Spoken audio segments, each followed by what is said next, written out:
আসসালামু আলাইকুম ওয়া রাহমাতুল্লাহ।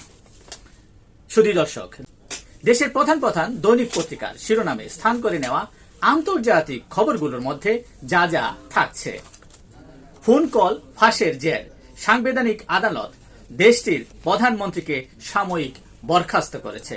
থাইল্যান্ডের প্রধানমন্ত্রী সাময়িকভাবে বরখাস্ত। বিগ বিউটিফুল বিল নিয়ে আবারও বাদানুবাদে জড়ালেন ডোনাল্ড ট্রাম্প ও ইলন মাস্ক। বিলটি পাশ হলেই নতুন দল গঠন করবেন বলে জানিয়েছেন ইলন মাস্ক। পাল্টা প্রেসিডেন্ট ডোনাল্ড ট্রাম্প বলেছেন, ভর্তুকি বন্ধ করে দিলে মাস্ককে তল্পিতল্পা গুটিয়ে দক্ষিণ আফ্রিকায় ফিরে যেতে হবে।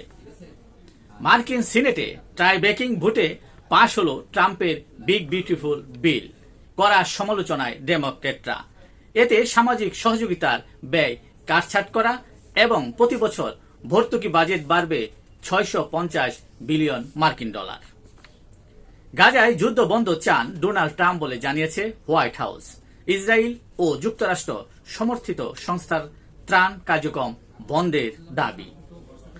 সিরিয়ার উপর থেকে নিষেধাজ্ঞা প্রত্যাহারের নির্দেশ মার্কিন প্রেসিডেন্ট ডোনাল্ড ট্রাম্পের। মৃত্যু ঝুঁকিতে প্রায় 1.5 কোটি মানুষ। ইউএসআইডির সহায়তা বন্ধের প্রভাব। ইরাকে বিমানবন্দরে রকেট হামলা, তবে রকেট হামলার দায় এখন পর্যন্ত কেউ স্বীকার করেনি। জাপানের সামুদ্রিক খাবার আমদানিতে নিষেধাজ্ঞা তুলে নিল চীন। 2023 সালে এই নিষেধাজ্ঞা আরোপ করেছিল চীন। জাতিসংঘ নিরাপত্তা পরিষদের সভাপতির দায়িত্ব নিল পাকিস্তান। এই ছিল দেশের প্রধান প্রধান দৈনিক পত্রিকার শিরোনামে স্থান করে নেওয়া গুরুত্বপূর্ণ খবরগুলো জানিয়ে এতক্ষণ আপনাদের মাঝে উপস্থিত ছিলাম। আশা করি আপনাদের ভালোই লেগেছে। আজকের মতো এখানেই, আবারও দেখা হবে আগামীকাল জাতীয় দৈনিক পত্রিকায় প্রকাশিত দেশীয় ও আন্তর্জাতিক খবর নিয়ে।